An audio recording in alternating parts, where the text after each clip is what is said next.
एक बार फिर आपका ब्रेक के बाद आज हम बात कर रहे हैं कि कल होगा क्या। एक मूवी भी आई थी कल हो ना हो, हम तो कह रहे हैं कल हो और बहुत जल्दी हो, ताकि जो एमपी की जनता, इन दोनों मेहमानों, राजनीतिक मेहमानों के अलावा जो एमपी की जनता परेशान हो रही है, उसका तो हल निकले कम से कम। वो भी अब हलाकान हो गई कि साहब इनकी बने, उनकी बने, किसी की भी बने तो बहुत सारी समस्याएं मुंह बाए हुए खड़े हुई हैं। ब्रेक पे जाने से पहले हमने भूपेंद्र जी का भी रुख कर लिया, रजनीश जी का भी कर लिया। अब डॉक्टर पाठक का एक बार कहने चाह रहा था। अच्छा बोलिए रजनीश जी, आजादी है आपको। बिल्कुल बोलिए। एक बात तो ये जो अविश्वास प्रस्ताव की बात कही है, निश्चित तौर पर ये मांग करें विधानसभा अध्यक्ष जी सामने उजागर करें, क्योंकि अविश्वास प्रस्ताव के बारे में नियम है और उसकी तमाम प्रकार की प्रक्रिया है। कहीं कतई किसी तौर पर नेता प्रतिपक्ष ने भी, हमारे मुख्य जो सचेतक हैं दल के, उन्होंने भी, पूर्व मुख्यमंत्री कहा जा रहा है साहब आपके सचेतक प्लस विश्वास सारंग लेके पहुंचे थे, ये कहा जा रहा है। प्रवीण जी, मैंने कहा आपको और आपके ही चैनल पर आपके ही सवाल के जवाब में नेता प्रतिपक्ष ने भी इंकार किया कि बिना मेरी अनुमति के कभी होता नहीं है और मेरे द्वारा या मेरी पार्टी के द्वारा ऐसा हुआ नहीं है। जब पार्टी मना कर रही तो ये कह रहे हैं कि नहीं साहब दिया है, साहब दिया है। मुख्यमंत्री कमलनाथ जी कह रहे हैं दिया है। चिट्ठी में लिखा राज्यपाल को, बता दें राज्यपाल को मुख्यमंत्री कमलनाथ ने जो चिट्ठी लिखी है ने पूछा, उसमें लिखा है उन्होंने कि अविश्वास प्रस्ताव विपक्ष चाह रहा है और हम उस पर बात मैं कह रहा हूं कि ये गुमराह करने का काम, झूठ बोलने का। दूसरी सबसे बड़ी बात, ये जिस प्रकार से इनकी शैली है वो इनकी पार्टी के भीतर भी है। आज जो बिसाहूलाल जी, राज्यवर्धन जी, दत्ती गांव जी और तमाम प्रकार के दूसरे नेताओं ने जो पीड़ा व्यक्त की, जो किस्सा सुनाए, जो संस्मरण सुनाए, वो बताते हैं कि के काम करने का ढंग कैसा है, इनके सोचने का, विचार करने का अपने ही लोगों के प्रति। जांच शुरू कर दी साहब लोग, अरे ईओडब्ल्यू ने जांच शुरू कर दी। पहली बार मामला आपके ध्यान में आया? इनकी सरकार के दौरान जब विधायक वो थे तब नजर नहीं आया? इस्तीफा देने के पहले नहीं पता था आपको? क्या आपको भी पता था? आपके चैनल में भी ये खबर चली थी। और ये केवल इतना काम नहीं कर रहे, ये हमारे विधायक और उन 22 लोगों के खिलाफ, परिवारजनों पर भी दबाव डालने का काम कर रहे हैं। SC एक्ट लगाने, कर्मचारी और अधिकारी जो इस काम में लिप्त हैं वो बचने वाले नहीं हैं। हम आपके चैनल के माध्यम से धमकी है साहब, सुन लीजिए। धमकी है, सुन लीजिए। धमकी है, खुलेआम धमकी है। जो नाजायज दबाव बनाएंगे, कानून को हाथ में लेंगे, जबरन दबाव बनाने का काम करेंगे। हम किसी भी तौर पर उनको बख्शने वाले नहीं है, कानून किसी भी तौर पर बख्शे नहीं जाएगा। अब सब डॉक्टर राकेश पाठक का रुख कर लेते हैं, बहुत देर से वो उन तक हम नहीं जा पाए। डॉक्टर पाठक, एक बात अंडरलाइन दोनों तरफ से हो रही है, वो हो रही है कि साहब ये इन्होंने नो कॉन्फिडेंस मोशन दिया।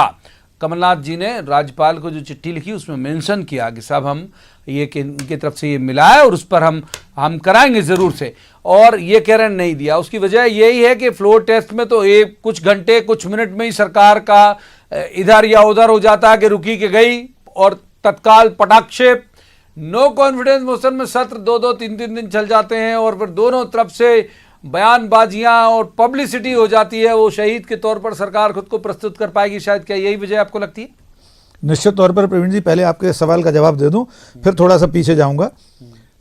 ये सरकार अब इसी कोशिश में है कि उसको शहादत जैसा एक तमगा मिले, ऐसा पोज करना चाहते हैं और इसीलिए अविश्वास प्रस्ताव की बात हो रही है। आपने बिल्कुल ठीक कहा कि अविश्वास प्रस्ताव जब विपक्ष लाता है तो उस पर लंबी चर्चा होती है, आरोप होते हैं, बाकायदा एक पुलिंदा आरोप पत्र दाखिल करना पड़ता है विपक्ष को कि हमने ये चीज़ों पर हमें भरोसा नहीं, सरकार इसे ये नाकामियां हैं आदि इत्यादि, और फिर सरकार उसका उत्तर देती है, उसके बाद मतदान होता है। एक बात मैं लगातार देख रहा हूँ, शायद हम सब मिस कर रहे हैं, ना विश्वास प्रस्ताव की जरूरत थी ना विश्वास प्रस्ताव की। प्रवीण जी, जब बजट सत्र था, बजट सत्र में अंततः बजट हो जाता, बजट अगर पारित नहीं हो पाता तो सरकार गिर जाती। उसके अलावा इससे बेहतर कोई तरीका ही नहीं था कि दूध का दूध पानी का पानी हो जाता। तो सरकार की अब कोशिश ये है कि अविश्वास प्रस्ताव भारतीय जनता पार्टी लाए जिसमें वे अपनी बात कहने का अवसर 2-3 दिन लोगों के सामने, हमारे आपके जरिए प्रदेश की जनता तक अपनी सप्लीमेंट्री। रजनीश जी मैं आप टेस्ट के लिए तैयार हैं, फिर अचानक पीछे क्यों हट गए? मैं आपकी बात पर ही आ रहा हूं। आपने मेरे पिछले प्रश्न के उत्तर में बहुत ज्यादा उत्तेजित होकर बहुत सारी बातें कही। प्रवीण जी, मैं 1-8 मिनट आपसे चाहता हूं। आप ज्योतिरादित्य सिंधिया जी के लिए आप ज्योतिरादित्य सिंधिया जी के लिए बहुत ही विचलित और पीड़ित दिखाई दिए। इसी बिल्कुल आपके नेता हैं और मध्य प्रदेश के नेता हैं। मुझे ना रजनीश जी मेरे लिए शिवराज सिंह, ज्योतिरादित्य सिंधिया, कमलनाथ, दिग्विजय सिंह एक नागरिक के तौर पर और पत्रकार के तौर पर मेरे लिए सब नेता हैं प्रदेश के। और मैं तो ग्वालियर से आता हूं, ज्योतिरादित्य सिंधिया हमारे भूतपूर्व महाराज रहे हैं।